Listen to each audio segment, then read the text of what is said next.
Quiero decir a mis hermanos que yo no estaba supuesto a cantar con esa claridad con que canté esta mañana. Amén. El Señor, desde que llegué, al momento que canté, me aclaró la voz. El Señor es bueno. Gracias a Dios por sus bendiciones. Esta mañana estoy muy contento de estar con ustedes. Como dijo el pastor, he estado en Andrews estudiando, haciendo mi doctorado en teología histórica. Pero antes de eso estuve pastoreando por 20 años en iglesia y estuve aquí en Pensilvania. O sea, Pensilvania para mí es muy especial, así cuando me invitan a venir a Pensilvania es difícil para mí decir que no. Estuve viendo a casa, yo nací y me crié en Lancaster, que está no muy lejos de aquí. Y tenemos familia aquí, claro. Noemí es mi tía y cuando Noemí me invita, entonces tengo que pensar seriamente. Es difícil decir que no. Además que me ofrece la oportunidad de salir de lo que llamo la prisión de Andrews, porque los estudios allí, ya llevo 6 años allí y se sienten en una prisión. Pero el Señor tiene un propósito y siempre me da la oportunidad de poder escaparme. Y he tenido oportunidades, se me han ofrecido oportunidades estando allí. He ido a Cuba a enseñar el santuario a los pastores a través del seminario Interamérica. He ido a Jamaica a enseñar la clase de Tito García en Hawái. Después me invitaron de vuelta a Jamaica para un fin de semana de Tito García Santuario, donde presenté en inglés a estos temas.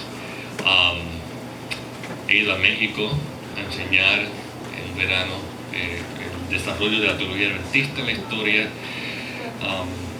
Y esto, sinceramente, son bendiciones porque esto no es algo que es fijo, es cuando hay una necesidad. Y entonces yo digo, me tienen en la lista de lo último. Entonces comienzan con los primeros, nadie puede, nadie quiere, lo que sea. Y cuando llega el último, está bien, entonces yo lo veo. Pero a mí es una gran bendición.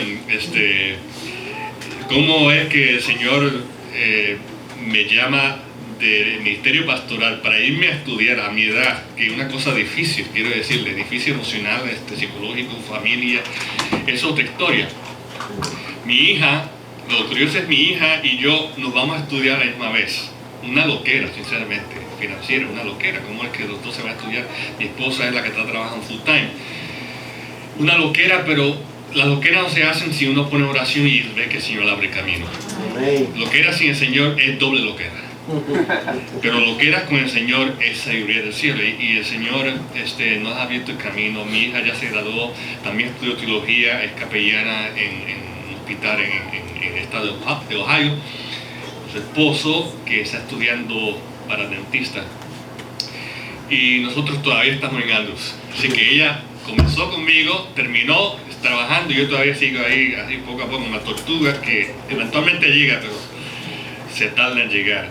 Pero mis hermanos, lo que está a pasar los últimos 6 años, no solamente el Señor nuevamente me ha reeducado a confiar en Él, sino que me ha indicado que hay un mensaje que predicar. Amén. Cada vez que se me ofrece la oportunidad de hacerlo, pues aquí estoy.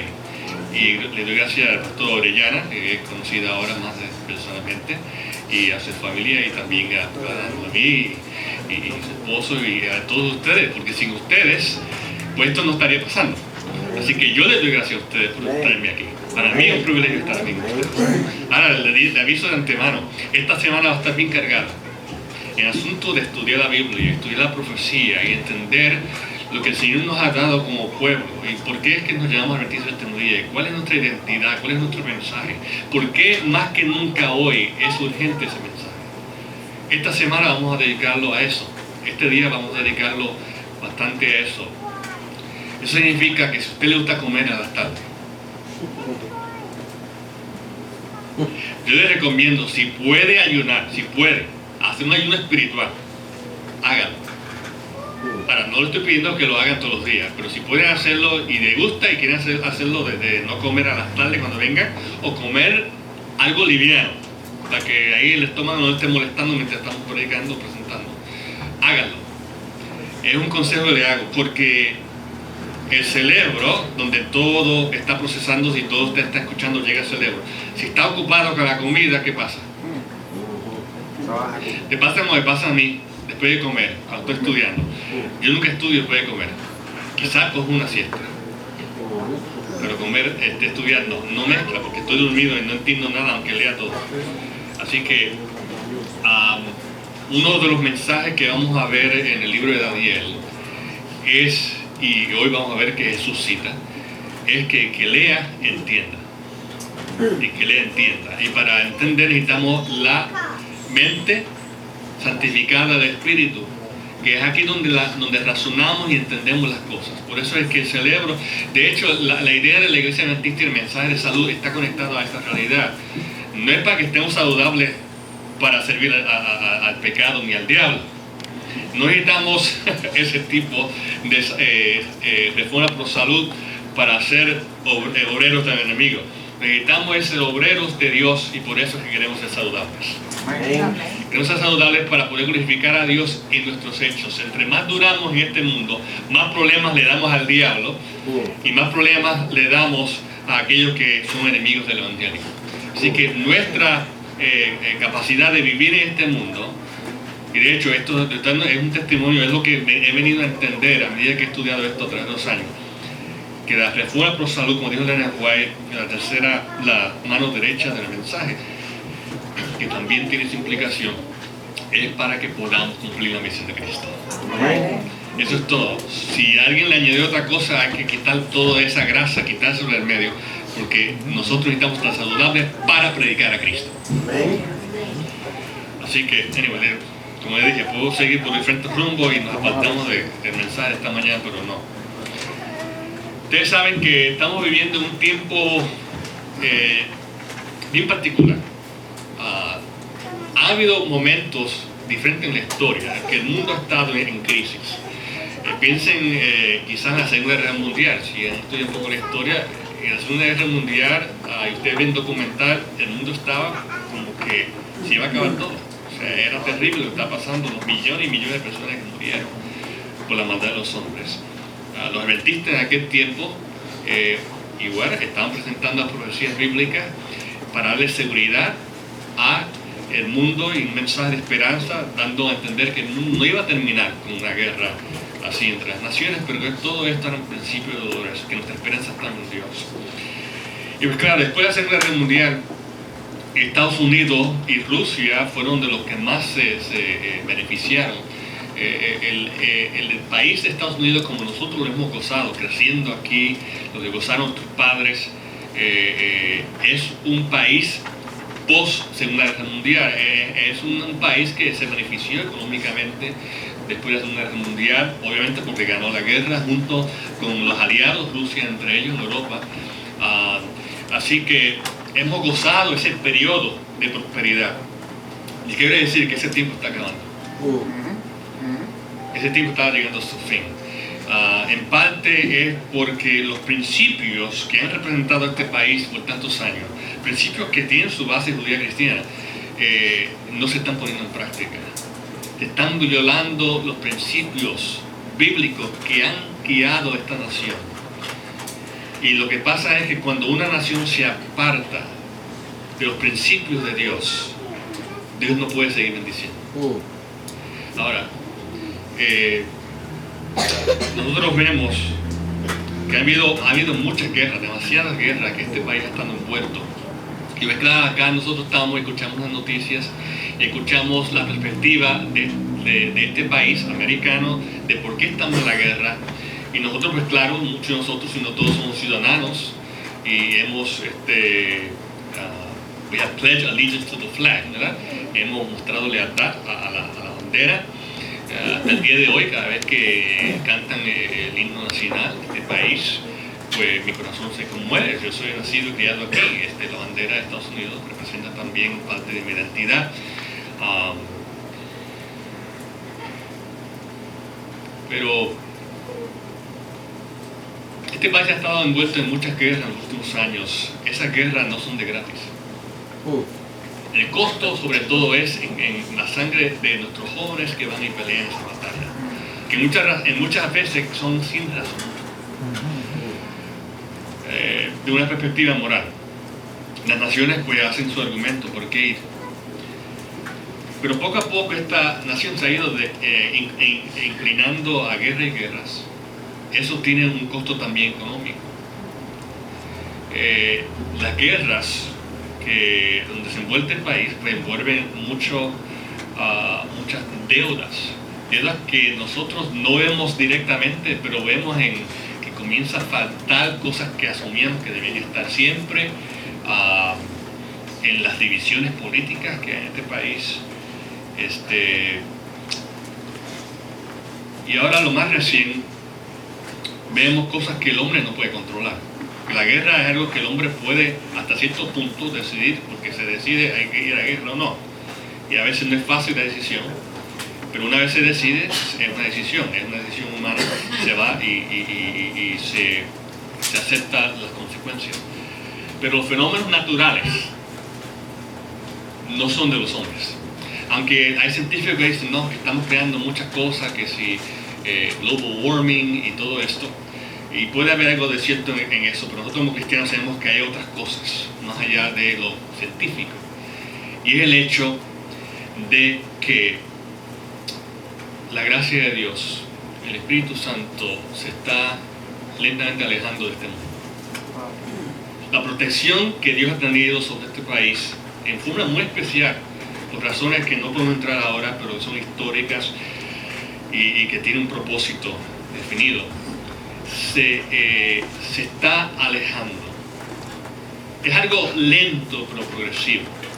A mí lo que me ha impactado viendo de esa narrativa la historia de este país es las últimas tormentas que han afectado a este país. Hablamos de Harvey, hablamos en Texas, hablamos de Irma, en Florida, y una buena persona en Caribe, ya recién María, curiosamente María, ¿verdad? En un ambiente católico, Caribe, Puerto Rico, que ha sido devastado a un punto que está difícil ver que podamos estar otra vez como estábamos antes. Y yo sé que aquí hay muchos puertorriqueños. ¿Cuántos son puertorriqueños aquí? Okay. Sí, no quiero hablar más de eso, porque no quiero entristecerlos. El futuro no, para el mundo, no parece que va muy bien, pero hay esperanza en Cristo. Amén. Y yo quiero, con esa nota, decirles que todo esto estaba predicho.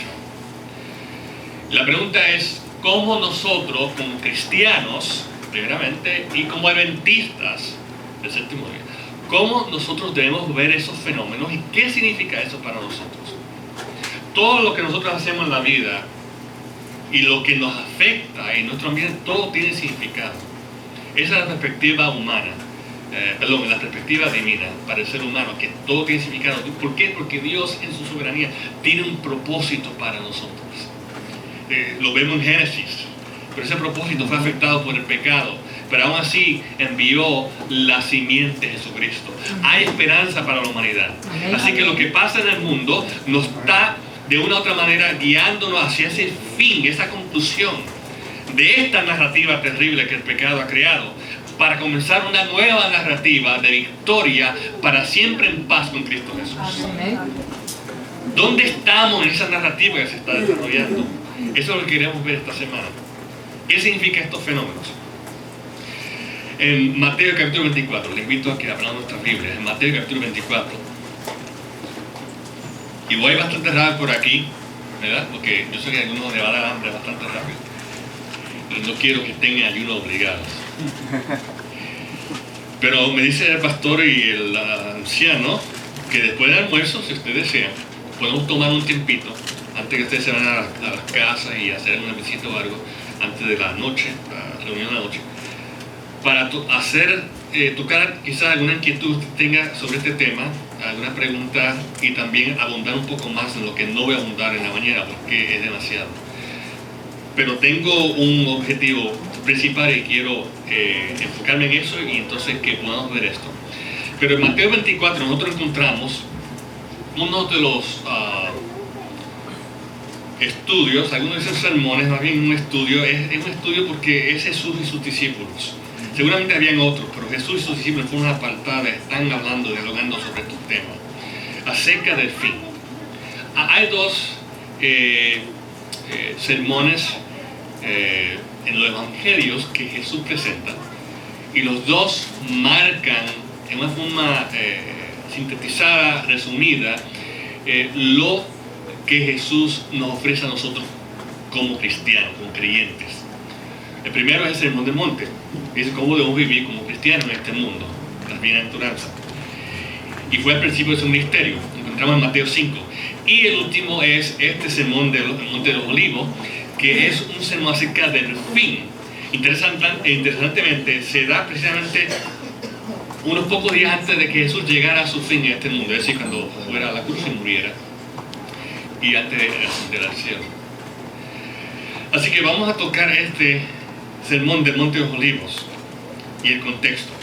Para eso necesitan abrir sus Biblias y vamos a leer Mateo 23, que es los versículos antes del 24.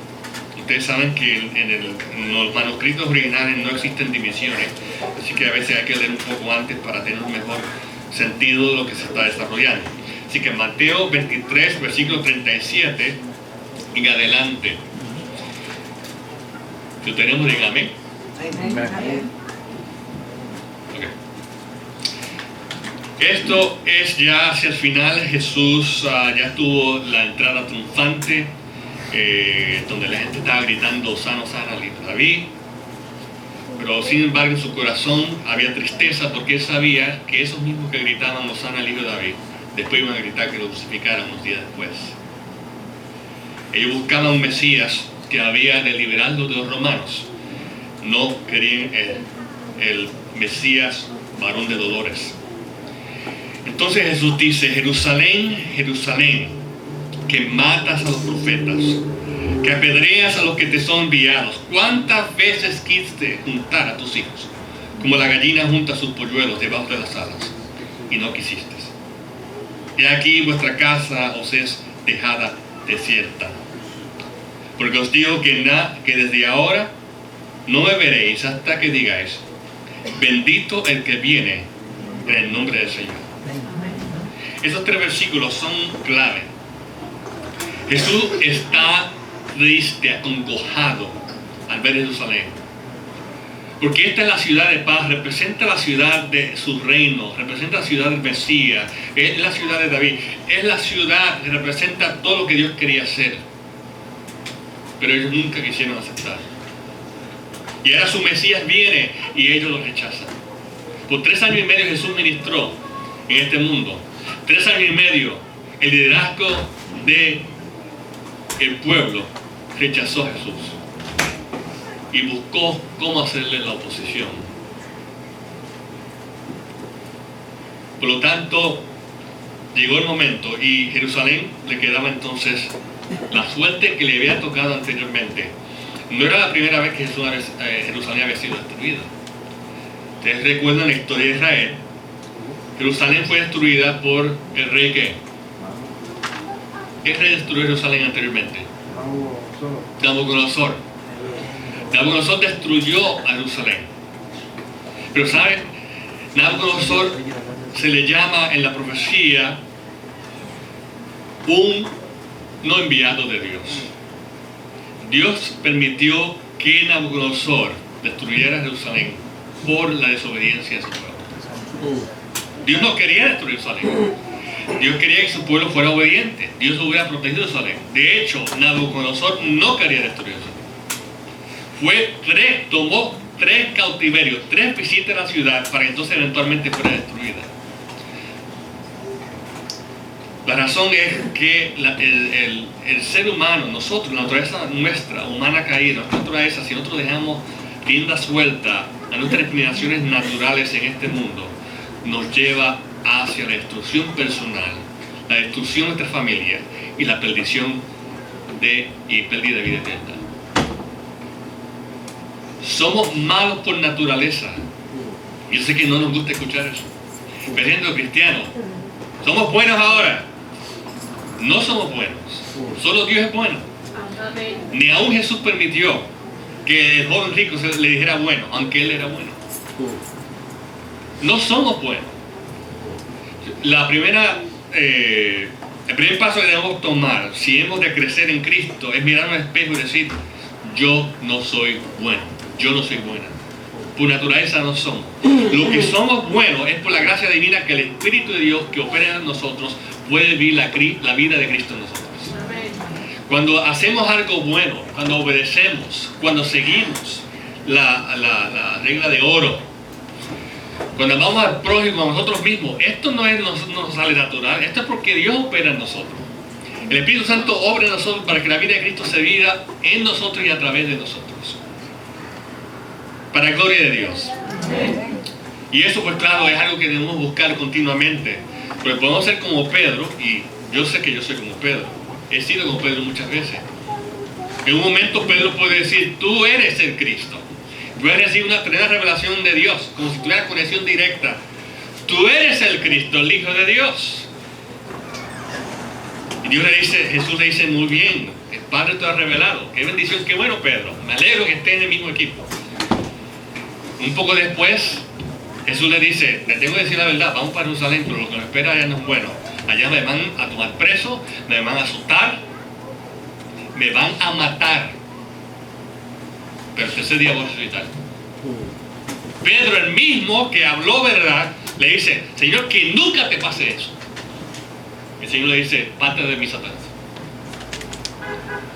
En un momento recibe revelación de Dios para decir verdad. El otro momento está impulsado por el enemigo, por el egoísmo personal, porque lo que quiere es un Mesías reinante, no un Mesías sufriente. Y Satanás lo usa para tratar de desanimar a Jesús. No escuchó la parte que Jesús le dice: resucitaré al tercer día. Nosotros ni escuchamos lo que se nos dice cuando no nos conviene. La naturaleza humana es mala. Nosotros vivimos, respiramos por la gracia divina. Dependemos de Dios constantemente. Jerusalén dejó de depender de Dios. Y ahora Jesús tiene que abandonarla. Esto, yo podría decir más, no tengo tiempo. Pero esto es una repetición de lo que sucedió en Israel antes que el templo fuera destruido la primera vez. Encontramos en Ezequiel que Dios poco a poco se va apartando y describe el trono moviéndose y apartando Jerusalén. Y como que Dios no quiere, pero tiene que irse porque ellos ya lo han rechazado. Y el resultado fue la destrucción del templo. Aquí ahora Dios en carne nuevamente se aparta de Jerusalén. No quiere, pero otra vez tiene que irse. La casa es dejada desierta. Lenguaje que habla de juicio. Lo que espera es juicio, porque donde Dios no está, hay juicio. Donde Dios no está, lo que queda es juicio. Y condenación y perdición. Y le dice que la próxima vez que lo vean, va a ser cuando ya lo reconocen. Y le dicen: bendito el que viene en nombre del Señor. Pero va a ser demasiado tarde. Los versículos más anteriores, brincando un poco aquí, dice en el versículo 30: entonces aparecerá la señal del Hijo del Hombre en el cielo, y entonces lamentarán todas las tribus de la tierra y verán al Hijo del Hombre viniendo sobre las nubes del cielo con poder y gran gloria. Fíjense que dice que se lamentarán. Esto es un mensaje específico, no exclusivo, pero específico a esta situación. Israel iba a ver a su Mesías venir otra vez, pero esta vez en gloria, pero esta vez iba a ser muy tarde. Hermanos, a nosotros nos puede llegar nuestro tiempo. Y a alguna gente le llega, porque hay una aplicación aquí colectiva, y vamos a hablar de la perspectiva colectiva del mundo, pero esto también tiene aplicación personal. A algunas personas les llega ese tiempo, y han resistido, y han hecho un milagro, y han hecho cosas poderosas. Yo he visto lamentablemente algunas experiencias así, de personas que han resistido al Señor, a un punto que parece, y uno no puede juzgar estas cosas, pero la impresión es que ya el Espíritu no puede hacer efectos en ellos, no porque el Espíritu no quiere, sino que ellos se han alejado tanto y han abandonado tanto y se han envuelto tanto en pecado, que ya sus mentes y sus oídos y sus ojos se han cegado para la verdad. Gracias a Dios que no he visto mucho de eso, a mi experiencia, pero sí existe y es terrible. Y lo vemos en la historia, y lo vemos aquí. Le pasó a Judas, el ejemplo clave, clásico en la experiencia de Jesús. Judas tuvo tantas oportunidades. Podía haber sido, dice la Señora del Señor, o sea, toda gente, podía haber sido el discípulo especial. Él podía haber sido un Pablo. Pero escogió ser Judas Iscariote, el que negó a Jesús, y siempre será aquel que vendió a Jesús por algunas monedas de plata. Todos tenemos un tiempo de gracia y después llega un tiempo cuando ya se terminó la gracia. Estamos viviendo en el tiempo de gracia y tenemos que aprovechar esta oportunidad. La iglesia tiene que aprovecharla para, individualmente, para nuestras vidas, seguir creciendo en el Señor, colectivamente predicar el mensaje a diestra y siniestra. Mensaje de esperanza al mundo. Claro, el mundo suena mucho, así que voy a hablar el mundo de Lebanon. Este es el mundo de ustedes. Este es el mundo que tienen que escuchar de ustedes personalmente. Es una aplicación. Ahora, volviendo otra vez a la narración, perdónenme que me desvío y doy diferentes puntos, pero quiero que sigan la narrativa, la implicación del texto. Así que Jesús deja Jerusalén. Versículo 24. Versículo 1 del capítulo 24 dice: cuando Jesús salió del templo y se iba a acercar a sus discípulos para mostrarles los edificios del templo. Esto diríamos en inglés, they're clueless. No tienen idea. Jesús se está preparando para ser crucificado. Esta es la prueba mayor de su experiencia aquí en la vida, en este mundo. Y ellos están pensando, mira qué hermoso el templo, qué lindo edificio. Y era hermoso. Era hermoso, Herodes había gastado bastante, habían tomado muchos años en embellecer el templo de Jerusalén. Tenían chapas de oro. Cuando el sol le daba, estaba bajando y le daba directo a esas chapas, entonces resplandecía y parecía como una gloria que salía del templo, o sea, desde lejos. Era una cosa hermosa, una de las hermosuras del mundo antiguo. De hecho, estaba todavía en construcción cuando Jesús y los discípulos lo vieron.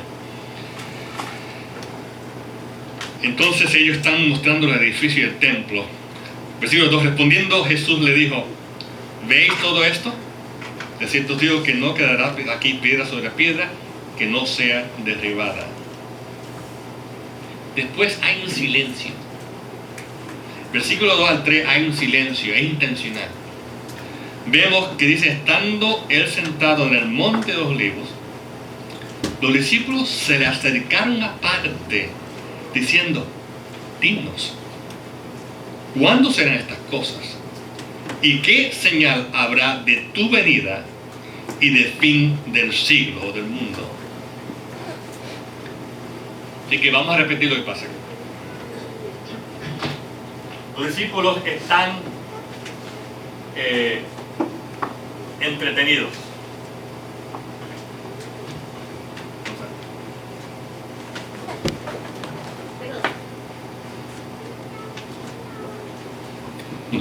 Los discípulos están entretenidos. Ellos lo que piensan es en la gloria de Israel y lo que le espera, lo que ellos anhelan. El Señor dice: el tiempo no es para eso. Todavía nos falta. Primero el Mesías tiene que morir. Ellos van a tener que padecer tribulación. Viene juicio. Y ellos lo entienden. Porque en la mente judía la destrucción del templo es igual a juicio. La última vez que el templo fue destruido es porque cayó el juicio de Dios sobre el pueblo. Ahora Jesús está anunciando que este templo que ellos están viendo, el templo que representa la presencia de Dios entre el pueblo, va a ser destruido. Entonces viene otro juicio. Se quedaron mudos. Usted no tiene que ir a Jerusalén. Mis padres han ido. Yo no he ido, aunque oportunidad tengo con Andrew, que va casi todos los años. No creo que todos los años va. Pero personalmente no tengo mucho interés ahora de ir por razones obvias. No está tan seguro, aunque dicen que es el lugar más seguro que en el mundo. Pero el de Jerusalén donde está la mezquita y donde está ante el templo, a el Monte Olivos. No está lejos, pero uno tiene que caminar. Así que imagínense caminando, la ven foto, en video, o sea. Imagínense caminar, tienes que bajar un poco, después subir. Esa caminata era la caminata más larga que tuvieron los discípulos. Porque cuando Jesús le dice que ese templo que ellos están admirando va a ser destruido, ellos quedan juicio, y ahí silencio caminando hacia el Monte de los Olivos. Y allí se le acercan aparte, como que no quieren que otros escuchen, y le hacen esta pregunta, que tiene dos partes. La pregunta, dinos, ¿cuándo serán estas cosas? Esto es específico al templo. Jesús dijo que el templo iba a ser destruido. Entonces, ¿cuándo va a ser estas cosas? ¿Cuándo va a ser destruido el templo? ¿Y qué señal habrá de tu venida y del fin del mundo? Esto, tu venida y el fin del mundo, no son dos preguntas más, es una pregunta. La venida y el fin del mundo es una sola cosa. Cuando Cristo venga, llegó el fin del mundo. Y por eso habla de una señal en singular. Lo que voy a presentar aquí es un poco distinto a lo que ustedes han escuchado tradicionalmente en la iglesia. No es muy distinto al énfasis y el enfoque principal que se presenta cuando se habla de Mateo 24, pero hay una diferencia que en el texto yo creo que es importante que veamos y que ilumina nuestra apreciación para lo que estamos viendo hoy en día en el mundo. Pero aquí está hablando de una señal. ¿Una qué? Señal. La señal, yo digo. La señal. Y van a ver por qué yo digo eso. Así que los discípulos le preguntan dos cosas. ¿Cuándo va a pasar estas cosas? Es decir, la destrucción del templo. ¿Y qué señal habrá de la venida / fin del mundo?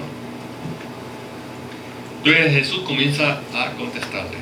Pero antes de contestarle, como quiero que ustedes estén claros hacia dónde vamos y cómo esto se está desarrollando, Jesús no tomó tiempo para explicarles a ellos que la destrucción del templo de Jerusalén y la destrucción del mundo iban a estar distanciados por lo menos 2000 años. Jesús no se detuvo a decir eso. Las razones, nos parece que algunas de las razones son obvias, nos parece obvias aquellos que estudiamos ahorita. Pero no quiero que nos concentremos en eso. Lo que quiero que entiendan es que Jesús, como maestro rabí, como aquí que enseña, lo que él hace entonces es que toma esas dos preguntas y las funde como si fueran una, y usa la destrucción de Jerusalén como una parábola que ilustra cómo el fin del mundo va a ocurrir. Así que lo que vamos a ver es eventos descriptivos donde Jesús presenta cosas que van a suceder antes de la destrucción de Jerusalén, pero que tienen implicaciones para aquellos que viven en el tiempo que viene la venida de Jesús. Nosotros vivimos en ese tiempo. Lo que llamamos el gran escatón, en una palabra griega significa fin, el fin del tiempo, o como dice el libro de Daniel, el tiempo del fin. Vivimos en un periodo que está rápidamente, la historia humana se está desarrollando hacia su final, hacia la venida de Cristo, que va a interceder e intervenir en la historia humana. Así que el versículo 3 comienza Jesús, el versículo 4 comienza Jesús a responder esas dos preguntas. ¿Cuántas preguntas? Dos. Muy bien. Respondiendo Jesús le dijo, mirad, que nadie, ¿qué dice? Mis hermanos, el engaño es uno de los elementos mayores que usa el enemigo para guiar a la humanidad hacia la destrucción. ¿Y cómo es que sucede el engaño? A través de los 5 sentidos que nosotros tenemos: vista, oído, hasta en la boca. Ellos dicen, algunos pecan por la boca, ¿sí? Lo que comen. Se dejan llevar por el apetito. Por eso digo, esta semana no se dejan llevar por el apetito. Quizás el Señor tiene un mensaje especial para usted uno de los días. Y ese día el enemigo lo tienta a que coma como si no fuera mañana. Y llega y su mente está como que no puede recibir el mensaje. Por eso yo digo, hay una conexión entre el cerebro y lo que el Señor quiere hacer con nosotros. Así que necesitamos ser balanceados. Mirad que nadie os engañe, porque vendrán muchos en mi nombre diciendo yo soy el Cristo, y a muchos engañarán. Y oiréis de guerras y rumores de guerras. Mirad que no os turbéis, porque es necesario que todo esto acontezca. Pero aún que dice, no es el fin. Esto es importante, porque Jesús está desarrollando el tema, su contestación, su respuesta para contestar la pregunta. Y la pregunta, voy a repetir, es esta. Son dos preguntas. ¿Cuándo serán estas cosas, la destrucción del templo? ¿Y qué señal singular habrá de tu venida / fin del mundo? Jesús le dice, ustedes van a escuchar de guerras, rumores de guerra. Las guerras no van a dejar de venir, van a ir en progreso. Va a haber necesidad de todas clases, pero esto no significa que el fin ha llegado. En otras palabras, el fin del mundo no va a ser por una bomba nuclear. Para el mundo que no conoce de lo que Jesús enseña, dice, en cualquier momento Rusia, Estados Unidos, ahora Corea del Norte, se enojan, tiran la gran bomba y destruyen el mundo y se acabó todo. Ahora, lógicamente, si no tuviéramos la Biblia, eso sí es posible. Nosotros no tenemos idea lo que es una bomba nuclear. Nosotros hablamos de esto como si fuera a comerse un sándwich. Una bomba nuclear, es decir, una bomba atómica, es una cosa muy pequeña comparada a una bomba nuclear. O sea, la devastación es terrible, las muertes. Yo quiero decir, mis hermanos, el mundo no va a terminar con una bomba nuclear, pero alguien puede darle la cosquilla y con el dedito apretar el botón y una bomba nuclear puede ser que afecte o que caiga en un lugar. O sea, no hay nada en la Biblia que diga que no veamos algo así tan terrible. Yo oro que no pase, pero lo que puede pasar, puede pasar. Vivimos así, en ese ambiente de incertidumbre. El hombre tiene capacidad de hacer gran daño a este globo que Dios creó. Pero eso no va a ser el fin del mundo. El mundo no va a llegar a su fin por una bomba nuclear, o por 2 bombas nucleares, o 3 o 4. No es el fin. Porque versículo 7, pues se levantará nación contra nación y reino contra reino. Y habrá pestes, enfermedades de todas clases, muchas que todavía no se ha conseguido cómo curarlas, y hambres, y terremotos en diferentes lugares. Si leemos Marcos 13 y Lucas 21, dicho sea de paso, este sermón del Monte de Olivos es tan importante que los 3 evangelios, Marcos, Mateo, Marcos y Lucas, los registran. Y cada uno de estos evangelios presentan un detalle más, añaden otro detallito que ayuda a llenar lo que Jesús está diciendo. Una cosa que quiero que veamos en Marcos,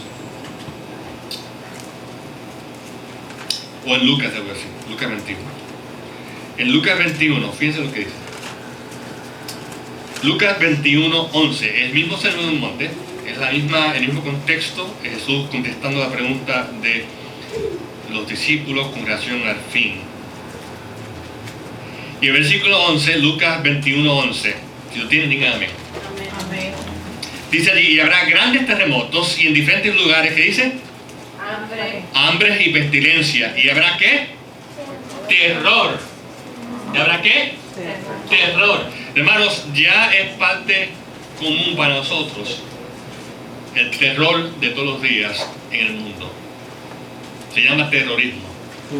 Ya es un sustantivo, ya eso describe la realidad con la cual vivimos todos los días. todos los días escuchamos algo de terrorismo. La Biblia dice y describe que en el tiempo final el mundo estaría viviendo en terror. Ahí mismo en Lucas 21, versículo 26, añade, dice, desfalleciendo los hombres por el temor y la expectación de las cosas que sobrevendrán en la tierra. Vivimos en temor e incertidumbre. Aunque este país, Estados Unidos, es poderoso, nadie es tan poderoso o capaz de parar el terror que existe y la manera que estas cosas están sucediendo. Lamentablemente el terror está aquí para quedarse. Nosotros desde el 9/11, septiembre 11, 2001, el mundo se ha movido a una etapa de la cual nunca se va a poder recuperar. Entonces nosotros pensamos, ¿cómo era ese tiempo? Recuerdo, era un martes de mañana. Aquí en Pensilvania, yo estaba pastoreando en el norte de Pensilvania, y me recuerdo viendo el programa de la mañana, la noticia, cuando comenzaron a atacar los edificios, o los gemelos, como decimos, the Twin Towers. Y muchos de las personas, bueno, todos estamos en terror en el sentido de que no sabemos qué está pasando. Un familiar, me recuerdo que me llamó, pero espantado, asustado, se veía que estaba incierto, confundido. Y yo dije a la persona que es un creyente, le dije, esto es lo que el Señor nos está diciendo en su palabra. Necesitamos ahora confiar más en Él y creer en su palabra. Una hermana de la iglesia me llama y dice, pastor, ¿qué debo hacer? Sacar dinero del banco. O sea, tanta confusión, la gente en la mente ya no puede. ¿Por qué? Porque no ha estado cimentado en la palabra, no ha estado cimentado en Jesús, que es nuestra paz, nuestra seguridad. Hermanos, si tenemos a Jesús, pueden caer a diestra y siniestra, y nosotros estamos bien. Nuestra confianza está en el Señor. Que caiga la bomba, si lo que nos espera es el Rey. Pero cuando estamos agarrados a las cosas materiales de este mundo, cuando el mundo lo es todo para nosotros, mis hermanos, entonces vivimos en una incertidumbre que no es ni vida en sí misma. Alguna gente comete suicidio porque no tienen seguridad. Mis hermanos, nosotros tenemos a Cristo, la roca firme. Y es esa roca firme la que nos va a ayudar a pasar estas inseguridades de terrorismo y de guerra y de trumpismo y todas estas cosas que traen inseguridad a la humanidad. Nosotros estamos firmes en Cristo Jesús. Él es la roca que no se mueve y en Él estamos seguros. Pero la Biblia había predicho de que había de haber un periodo de terror y que la gente estaría viviendo con miedo. Vivimos en ese tiempo. Ahora quiero que volvamos a Mateo 24.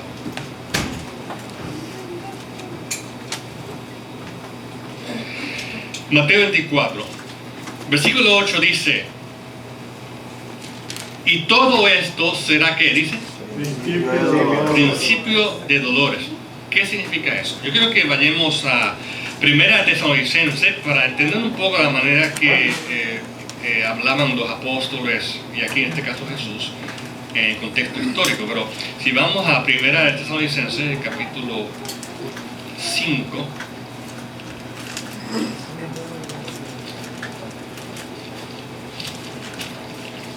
capítulo 5, versículo 3.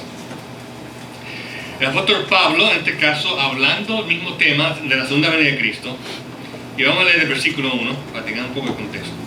Primera Tesalonicenses, capítulo 5, versículo 1 al 3. Pero acerca de los tiempos y de las ocasiones no tenéis necesidad, hermanos, de que yo os escriba, porque vosotros sabéis perfectamente que el día del Señor vendrá así como ladrón en la noche. El mismo lenguaje que usa Jesús en Mateo 24. Versículo 3. Que cuando digan paz y seguridad, entonces vendrá sobre ellos destrucción repentina, como los dolores a la mujer encinta, y no escaparán. Así que esta tecnología de principio de dolores es una referencia a lo que experimentan las damas que por 9 meses pasan un periodo progresivo, muy obvio, ¿verdad? Progresivo hasta que nace la criatura. Ahora, yo nunca he estado encinta, pero tengo una esposa que sí, estuvo encinta y estuvo embarazada, 9 meses. Y yo a su lado, ella la cargó con una niña, cargó 9 meses. Y después que ella nació, yo la cargué el resto de la vida. Junto con ella. Ustedes saben que los dolores comienzan ¿cómo? Poco a poco. Y después van en aumento. Y yo solamente pienso en mi esposa, porque ella está experimentando dolor. Yo sufro con ella, digo yo, estoy sufriendo contigo. Ella lo que puede dar un cantazo, pero no entiendo nada que está pasando. Ella está sufriendo el dolor y progresivamente va comenzando el dolor hasta que llega el momento, y llegó el momento, el fin de los 9 meses, el momento para delivery, la entrega, cuando sale la criatura. Y tenemos un nuevo amanecer y la familia se engrandece. Ahora éramos 2, ahora somos 3. Y muy lindo. Pero la forma que se está haciendo aquí en un contexto de las señales del fin es esta idea de progresión. Así que teniendo eso en mente, vamos a entonces a mirar los versículos anteriores. Dice Jesús que iba a haber guerras, rumores de guerra, naciones contra nación, reino contra reino, peste, hambre, terremotos. Lucas añade terror y la expectativa de la gente con miedo a lo que está pasando. Esto es algo que va a ir en aumento entre más nos acercamos a la venida de Jesús.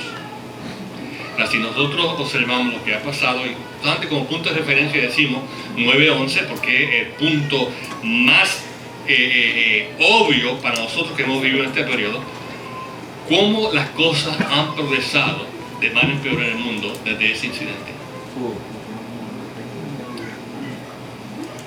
No importa quién esté a la silla de la política, el mundo va de mal en peor. Es lo que dice Jesús. Pero no es el fin. Las naciones contra nación no van a traer el fin del mundo. Las bombas nucleares no van a traer el fin del mundo. Pero sí va a haber mucho sufrimiento. Va a haber mucha pérdida de vidas. Vidas de todas clases. Nosotros decimos, bueno, los inocentes, tanto como los culpables, todos sufrimos en el mismo bote. Todos estamos aquí y todos vamos a sufrir. Mis hermanos, todos nosotros vamos a sufrir esto mientras estemos con vida. Yo no sé lo que le espera a usted en el futuro. Yo lo que sé es que hoy es el día aceptable del Señor. Porque nosotros podemos salir de esa puerta y algo puede pasar y nuestra vida venir a su fin. La vida es prestada. Usted puede hacer lo mejor que puede hacer aún con su salud. Yo me recuerdo Salim Japas, estoy yendo a unos cuantos años atrás. Alguien alzó la mano.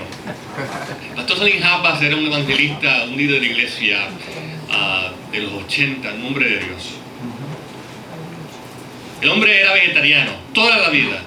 Él venía de descendencia árabe. Persona muy noble, muy querida en Interamérica. Y yo recuerdo, a finales de los 80, yo era estudiante en Antilles, en la Universidad de las Antillas, y se llamaba Antilles College en aquel tiempo. Y el pastor Salim Japas hablándole a la congregación, y todo el mundo acongojado y triste. ¿Por qué? Porque él tenía cáncer. Y él decía, pero lo que me recuerdo más es lo que él dijo, que abrió una ventana a cómo nosotros como adventistas pensamos. Y pues claro, él lo decía medio relajando. Él decía, yo no entiendo por qué tengo cáncer. He sido vegetariano toda la vida. Nunca le pegué a mi esposa, decía él relajando. No entiendo por qué tengo cáncer. Pero es su forma, su retórica en el momento, diciendo que el cáncer nos puede tocar a cualquiera. Usted puede vivir la vida más ideal dentro de sus posibilidades. Es más, puede hacer lo imposible de buscar productos, qué sé yo de dónde, donde usted cree que son los mejores, y le da un cáncer. Ahora, no significa que no viva una vida saludable. Quizá el cáncer le viene más rápido. La cosa es, mis hermanos, que lo que sea que nosotros hagamos, esta vida es prestada. Y si es prestada, hay que vivirla para la gloria de Dios. Porque Él merece toda honra y gloria. Y desde que Él murió en la cruz y dio su vida por nosotros, nosotros le debemos una grande. Le debemos una para siempre. Y mientras estemos vivos y salvados en Cristo y perdonados, tenemos que predicar el Evangelio. Este debe ser nuestra pasión, anunciar las buenas nuevas de Cristo a otros. Por eso es que debemos buscar salud. Y haciendo todo eso y haciendo lo mejor que podemos, si nos viene el fin, morimos contentos. Porque hemos hecho nuestra parte y ahora nos preparamos para encontrarnos con Él. Pero mis hermanos, nos esperan experiencias muy tristes. Y ya ustedes están viendo lo que está pasando en Puerto Rico. Eso nos toca un poco más de cerca. Se me olvidó mencionar a México, los terremotos. Terremoto que cayó el mismo día que había caído el más destructivo, hace como unos 25 años atrás. El mismo día. ¿Cómo suceden estas cosas? Todo esto nos comunica algo, mis hermanos. Sobre todo nos comunica, el cuadro grande nos comunica es que Cristo viene pronto. Amén. Pero lo inmediato es de que necesitamos predicar el Evangelio. La gente está muriendo sin Dios. Y la muerte viene de repente. Ese vecino que usted ve todos los días y le dice saludos y es buena gente, o quizás no es tan buena gente. Y usted dice, quiero compartir el mensaje, pero quizás otro día será mejor. Hermano, mañana no está asegurado. Dígale ya, hermano, Cristo te ama, ven y recíbelo. Amén. Necesitamos, me parece a mí, como iglesia, tener esa urgencia de poder compartir a Jesús. Pues vivimos este tiempo. Pero no es que el fin, bien importante. Así que, repasando, los discípulos le hacen la pregunta sobre el templo. Ellos unen en su mente el fin del templo con el fin del mundo, porque en la mentalidad judía las dos son una cosa. Jesús le contesta, se hace diferencia de los dos eventos y le describe lo que va a suceder antes de la destrucción final. Cosas que ellos también habían experimentado, pero hay una implicación hacia el fin del mundo. Y la implicación del fin del mundo es que todas estas experiencias van a suceder en forma progresiva, van a ser de menor a mayor. Sus efectos hoy en día en un mundo de media social, todo lo que sucede en el mundo, todo el mundo lo sabe. Todos lo experimentamos. El dolor y la pérdida de un lugar es para otro. Todos sentimos como una villa, una comunidad mundial. Esto va a ir de mal en peor. Puerto Rico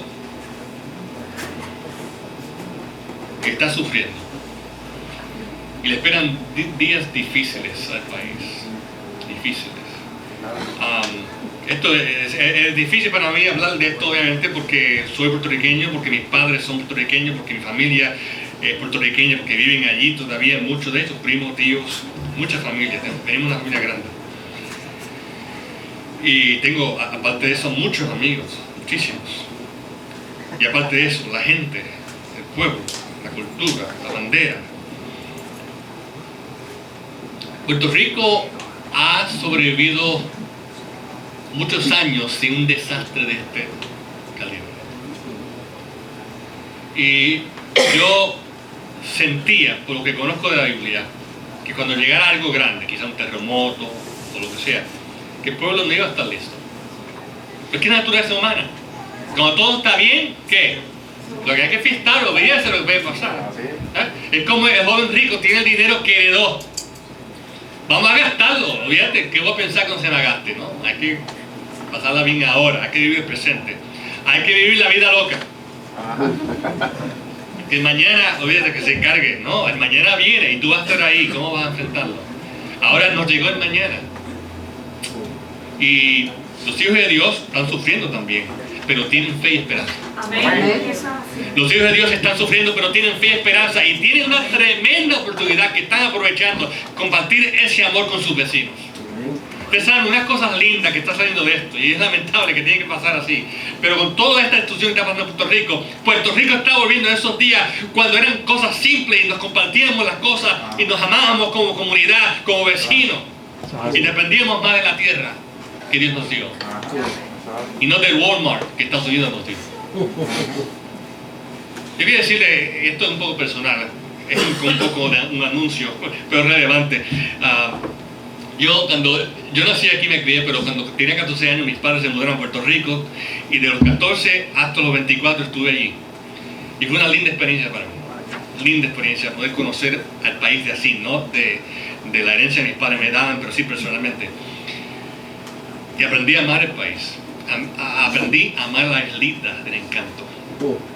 Y ese olor particular, especialmente en Cayey, qué lindo Cayey. Cayey es lindo. Pero yo creo que era más lindo antes que ahora. La última vez que fui, que fue para enterrar a mi abuelo, que muere en el Señor, papá de Noemí, vi que había cambiado demasiado. Muchos edificios, muchos comercios, especialmente aquí de Estados Unidos. La belleza que yo había visto, habiendo venido a Estados Unidos a 14 años, y esa belleza de la naturaleza y el campo y la cultura y la gente que se trataba y la sencillez y todo eso, ya no era lo mismo. La gente está corriendo, como aquí en Estados Unidos, todos buscando that buck, el billete. Y si gano un billete, ahora quiero dos, si tengo dos, quiero cuatro. Pero ¿qué pasó con la vida y los principios y los valores? ¿Qué es lo que hacen la vida? Ahora, aunque hay mucha destrucción y va a tomar muchos años, si es que se puede recuperar de esa, Dios está trabajando en Puerto Rico. Florida, hay más destrucción, especialmente esa área del sur. Dios está trabajando en Florida. En Texas, Dios tiene sus hijos. Dios está trabajando en Texas. Mis hermanos, ¿qué es lo que está diciendo Jesús con este mensaje? Este no es el fin, pero esto va de manera peor. Necesitamos estar listos. La iglesia está lista para comunicar el mensaje de salvación. Amén. La gente está lista a escuchar. Olvídense de la política. Político no salva a nadie, ni se salva a sí mismo. Hablemos lo único que salva, que es el Señor Jesús. Amén. Vamos a compartir con la gente la esperanza que hay en Jesús. La gente se abre. Después le voy bueno, quizás lo debo hacer ahora ya que estoy hablando de eso. La Sierra nos dice el conflicto de los siglos, y describiendo esta situación de la destrucción de Jerusalén y los judíos, dice: por la tenacidad con que rechazaron el amor y la misericordia de Dios, los judíos le hicieron retirar su protección, y Satanás pudo regirlos como quiso. Las horrorosas crueldades perpetradas durante la destrucción de Jerusalén demuestran el poder con que se ensaña Satanás sobre aquellos que ceden a su influencia. Así como en Jerusalén, la ciudad de Dios, Dios tuvo que ceder a que el enemigo hiciera destrucción. Hay muchas ciudades y pueblos hoy que Dios tiene que ceder a que sufran, que se han apartado de Él. Pero todo esto tiene un propósito.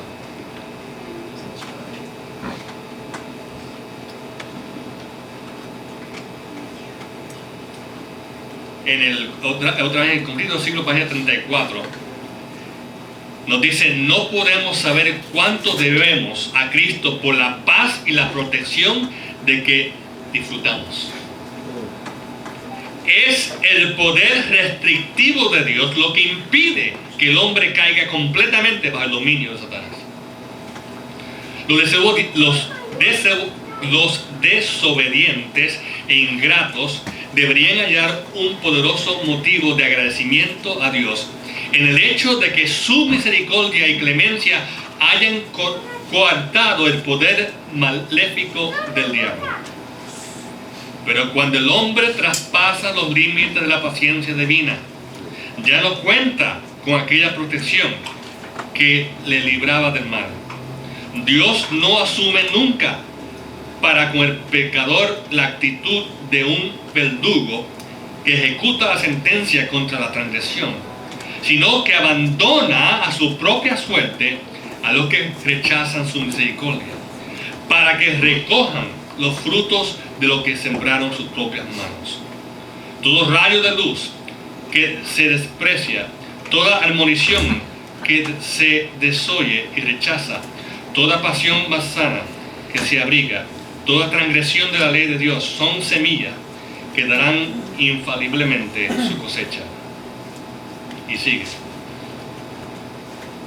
Las consecuencias de estos dolores y principios de dolores es porque la humanidad se ha apartado de Dios.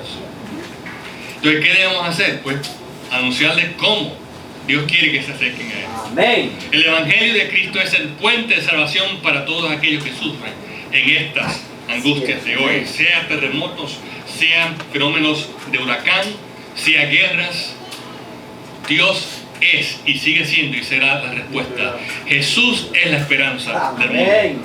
Sí, amén. Ahora, como yo sé que tengo que concluir porque después tengo que almorzar, quiero ir entonces a algo específico. Dos preguntas dicen los discípulos. Dos preguntas. Una es, ¿cuándo sucederán estas cosas? Es decir, la destrucción del mundo y el fin del mundo, que ellos relacionan con la venida de Cristo y la destrucción del mundo. Jesús le dice, versículo 9 adelante: entonces os entregarán a tribulación y os matarán, y seréis aborrecidos de todas las gentes por causa de mi nombre. Muchos tropezarán entonces y se entregarán unos a otros, y unos a otros aborrecerán.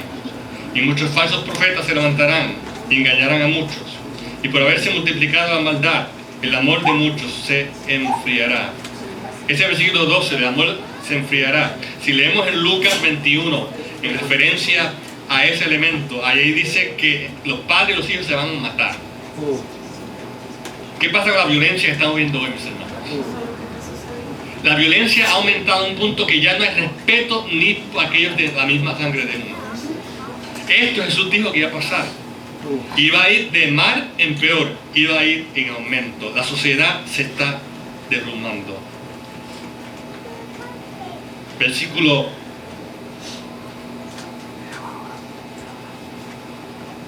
13 en adelante.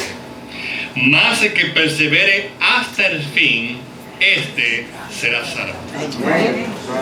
El tema de la perseverancia en la profecía es bien constante. Nuestra fe no puede ser una fe sola de un día. Nuestra fe tiene que ser una fe que persevera hasta el fin. Cristo nos salva el día que creemos, pero necesitamos perseverar en esa fe que ya nos salvó. Digo, esa fe perseverante. Versículo 14: y será predicado este evangelio del reino en todo el mundo para testimonio a todas las naciones, y entonces vendrá el fin. Ahora es que Jesús contesta la pregunta. Fíjense todo ese desarrollo. Aquí está la contestación. ¿Cuál es la señal de que tu venida y el fin del mundo llegó? Mis hermanos, la primera y clara respuesta de Jesús es versículo 14. Cuando este evangelio sea predicado en todo el mundo, entonces el fin va a llegar. Amén. Ahora, yo sé que hay algunos incrédulos, no digo aquí, pero en el pueblo de Dios hay incrédulos. Así era la multitud mixta. Y hay algunos que dicen, bueno, si el fin va a llegar cuando prediquemos el evangelio y yo no quiero que llegue todavía demasiado rápido, entonces no voy a predicar. Así, pues, mantengo que el fin todavía no llegue tan rápido. ¿Ustedes pueden creer que gente piensa así? ¿Sabes, hermano? Nosotros somos tan malos en naturaleza, somos tan malos que hasta inconscientemente hacemos eso. No quiero que Cristo venga. De hecho, cuando yo estaba soltero y estaba dating a mi ahora esposa, siempre le cuento, ella está aquí, así que le puedo dar un poco más de sabor. Pero esto fue al principio de los 90, estaba en Antilles, y yo lloraba, bueno, soltaba algunas lágrimas, vamos a decirla. Y decía, porque la guerra la primera guerra de Irak estaba sucediendo, usted recuerda, al principio de los 90. Y había mucha especulación en el mundo alrededor y también en el adventismo acerca del significado de todo eso. Y yo también caí en esa trampa. No la trampa de ver el significado, sino en las conclusiones. Porque decíamos, esto es señal de que el fin ya está. Fíjense. Pero ¿qué que acabamos de leer? Que va a haber guerras y rumores de guerra, pero ¿qué? No es el fin. Si no mezclemos la gimnasia con la magnesia, son dos cosas distintas. Pero allí en esa experiencia temprana en mi vida, digo temprana porque ya estoy viejito, yo le lloraba a mi novia, que entonces, que era mi esposa, ahora decía, yo creo que no vamos a poder casar. Ya el fin llega. Pero ya, no va a haber poder casar. Bueno, llevamos ahora más de 25 años casados y una hermosa hija que Dios nos dio. Pero las cosas han ido de mal en peor. De mal en peor.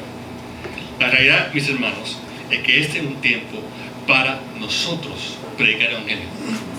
Ahora, yo quiero decirles a ustedes, hacer una corrección, de hecho, aquellos que crecieron en la iglesia adventista. Ustedes han escuchado de que si no predicamos el Evangelio, el fin no llega y Cristo no viene. No. ¿Ah? Pero esto se ha enseñado. Porque es una buena manera de mover a las tropas. Hermanos, hay que salir, hay que predicar, si no, Cristo no viene. Mis hermanos, y yo quiero hacer una corrección. Hay que salir, hay que predicar, pero prediquemos o no, Cristo viene.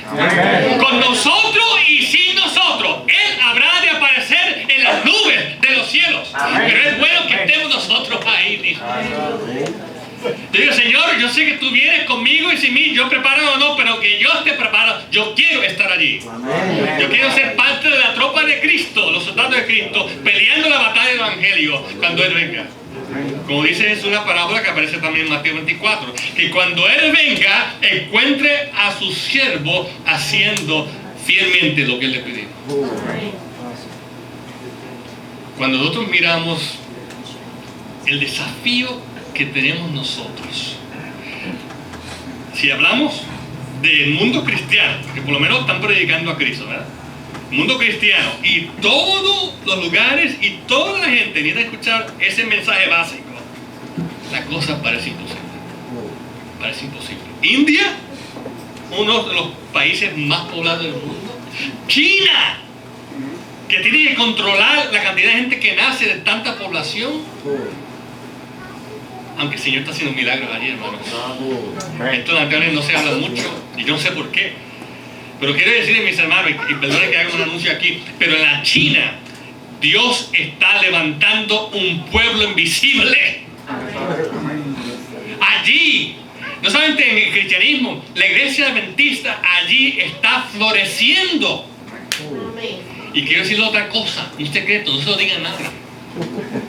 Los que están al frente de la obra en China, un país comunista y opresor, son las damas de la iglesia.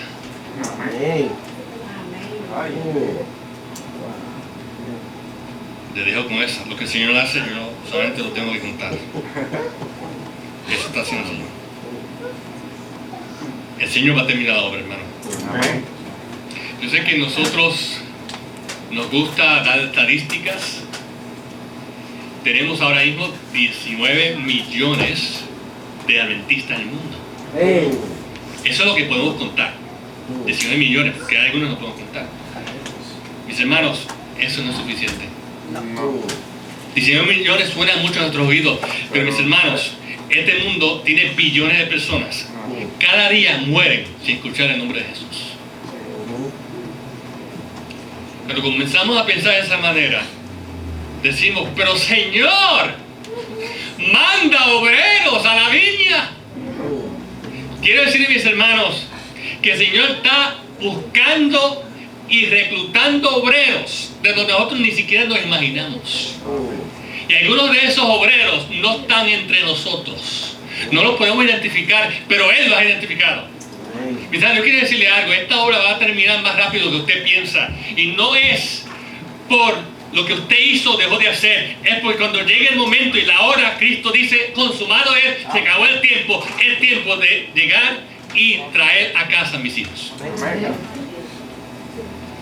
Los últimos eventos más rápidos. La parábola de las 10 vírgenes es clave para que aprendamos la lección antemano. Dice la parábola, también parte del sermón de Jesús, está en el capítulo 25. Todas, ¿qué dice? Todas durmieron. Otra vez, no somos tan buenos si estamos dormidos.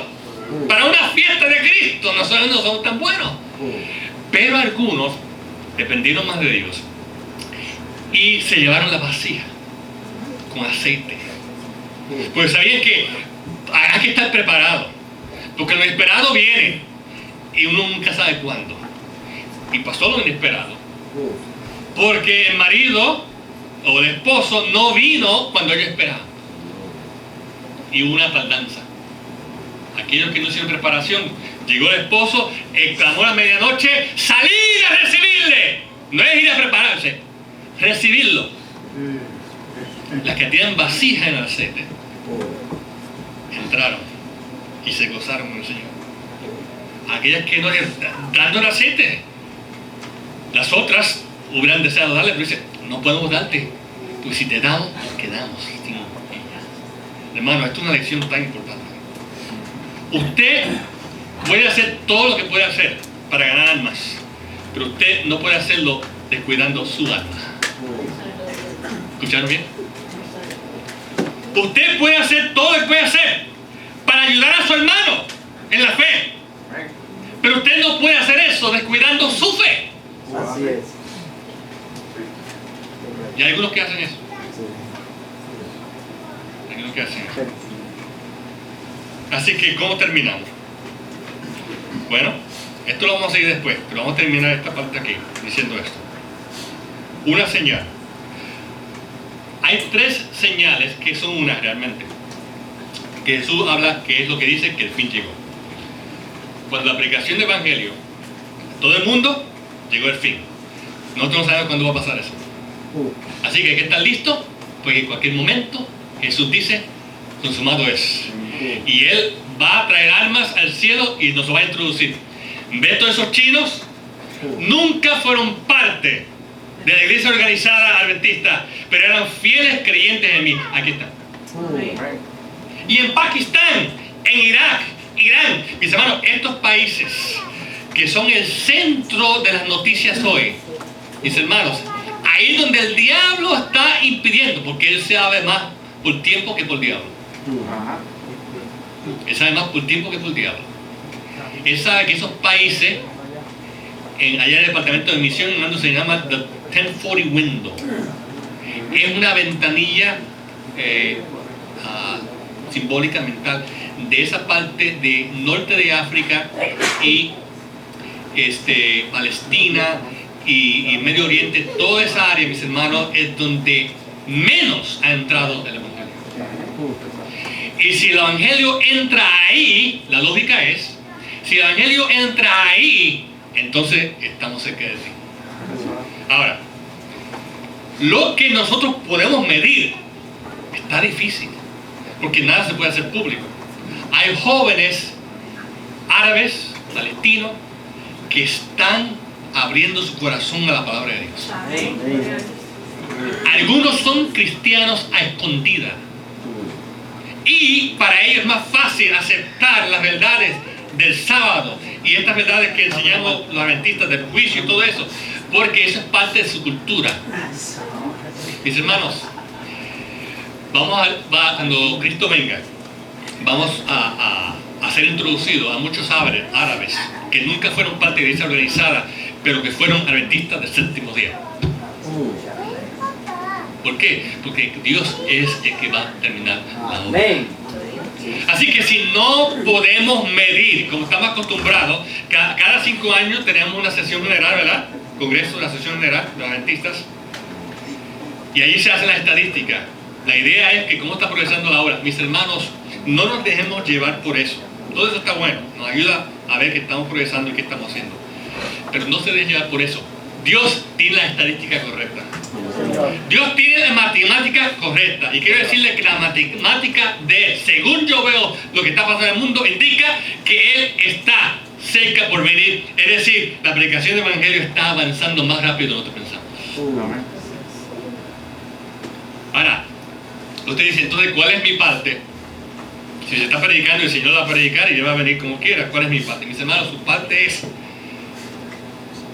que deje que su vida sea reservada para la vida eterna. Y la única manera que usted puede hacer eso es predicando el Evangelio. Porque cuando usted no está ocupado predicando el Evangelio, el diablo se encarga de ocuparlo en las cosas del diablo. Y en vez de discutir Daniel 7 y entender lo que dice la Biblia, estamos discutiendo iPhone 7 y otras cosas que se discuten en el mundo. Antes de saber lo último en la avenida Coca-Cola, necesitamos saber qué es lo que la Biblia nos está enseñando y cómo debemos entender lo que está pasando a nuestro alrededor a la luz de las palabras de Jesús. Así que el fin de la predicación del Evangelio, el mundo completo que Dios está haciendo y hará, y lo hará, y cuando termine nosotros no vamos a saber, así que va a venir inesperadamente y llegar al fin. Ese es uno. La otra es el versículo 15. Por tanto, cuando veáis en el lugar santo la abominación desoladora de que habló el profeta Daniel, el que lee entienda. Yo no sé si ustedes recibieron la lista de los títulos de los sermones o estudios de esta semana. Sí. ¿Sí? ¿Recibieron? ¿Cuál es el nombre del título de esta mañana? ¿Recuerdan? El libro favorito El libro favorito de Jesús. ¿Sabe por qué digo eso? Este versículo 15 presenta el único libro que Jesús cita con nombre en toda la Evangelio. El único. Daniel. Y sin embargo, el libro de Daniel es uno de los libros más descuidados en el cristianismo. Cuando Cristo murió, los judíos que lo rechazaron, el judaísmo, siguieron rechazando la idea de Jesús como decía, hicieron argumentos y reinterpretaron los textos difíciles de la Biblia que apuntaban hacia Jesús, su sufrimiento, específicamente Isaías 53, que habla del Mesías sufriente. Y el libro de Daniel, después de la destrucción del templo en el año 70, cumpliendo la profecía que Jesús también da en este capítulo, ellos cogieron el libro de Daniel, lo pusieron al lado, no lo eliminaron porque eso sería el colmo, como decimos, pero lo pusieron allí, como quien dice, allí en una esquinita dentro de la lista de los profetas para que no se abriera. En el protestantismo, la historia protestante, Martín Lutero, el gran reformador, que este año se celebra 500 años de la reforma protestante, Martín Lutero no le gustaba el libro de Apocalipsis ni el libro de Santiago. Él decía, tienen demasiado sabor a judío en su mala comprensión de lo que es el rol de la ley y el rol del pueblo judío en la revelación bíblica. El libro de Daniel, mis hermanos, es importante, por eso esta semana, comenzando esta tarde, vamos a entrar al libro de Daniel. Tenemos que entender, no es posible hablar en detalle lo que dice Daniel. Pero yo, con la ayuda del Señor, voy a presentarle con un bosquejo donde usted tiene la esencia de lo que dice para que usted reciba el mensaje particular, pero a la misma vez que su curiosidad por el estudio de la Biblia y la profecía se abra para que estudie más y comience su jornada en estudio de la profecía. Así que Jesús dice, por tanto, cuando veáis el lugar santo, la abominación desoladora de que habló el profeta Daniel, que le entienda, entonces lo que esté en Judea, ¿qué dice? Huyan los montes. Va a escuchar guerras, rumores de guerras, terremotos, pero no es el fin. Pero el mensaje, el evangelio va a ser predicado en todo el mundo y va a venir el fin. Usted no puede saber cuándo va a terminar eso. No importa la estadística que hagamos, Dios tiene su propia estadística y cuando el fin llegue y Dios entienda que el mensaje ha llegado, entonces Él va a venir. Por eso es que tenemos que velar. Por eso tenemos que velar y no las estadísticas de la sociedad general. Esas tienen un objetivo distinto, aunque a veces se ha visto de otra manera. Esta es la señal. La otra es esta. Cuando usted vea en el lugar santo la abominación desoladora, entonces llegó el fin. Hay que huir. Hay que huir. No huir antes. Muchos han huido. Puerto Rico, recuerdo que yo estaba estudiando. Había gente que estaba en el monte ya. Galateo. Sí. ¿Quién lo dijo? Galateo. Exacto. Era de la misma época. Que comían papas nada más, decían. Ese es el rumor, yo no sé. De todo. Menos carne. Y eso, claro, eso se ha repetido muchas veces a través de la historia. En el cristianismo ha habido gente que se ha ido a los montes. Los monjes vienen de esa tradición cristiana, que se huyen de la ciudad y el lugar se van a los montes. Dice, hermano, no es tiempo de huir. Pero cuando suceda la abominación desoladora, cuando en el lugar santo esté la abominación desoladora, que habló el profeta Daniel, el que le entienda, entonces hay que huir. ¿Qué es eso? Es una señal. Esa es la señal. ¿Qué es eso de abominación desoladora? Cuando lo veamos, llegó el tiempo de huir, porque el fin llegó. Bueno, vamos a darle primero la aplicación histórica. Jerusalén, que es la aplicación primaria, y después la secundaria es para el mundo. Jerusalén fue rodeada por los soldados romanos. Una ciudad con paredes rodeada por soldados, no hay break, tú no vas a escapar de ahí. Así que es una de las estrategias que se usaban para conquistar un lugar. Así que la ciudad está rodeada por los soldados romanos. Pero, por algo que no se explica, dice el historiador judío Josefo, algo que no se explica, los soldados se retiraron. Ahora cuando estudiamos la historia más detenidamente nos damos cuenta que habían problemas sucediendo en Roma y al parecer habían matado a uno de los Césares, pues esa gente se pasaba matándose uno a otro y peleando por el trono. Y entonces el que le tocaba era el que estaba dirigiendo esta campaña y se fue rápido antes que otro le tomara la silla. Cuando eso sucede, por una casualidad, es entonces que los cristianos que estaban siguiendo la enseñanza de Jesús dicen, este es el momento para escapar, para salir, para huir. Y ellos se fueron.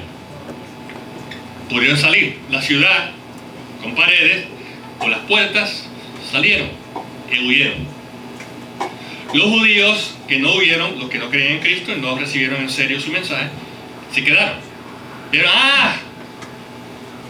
otra vez naturaleza humana.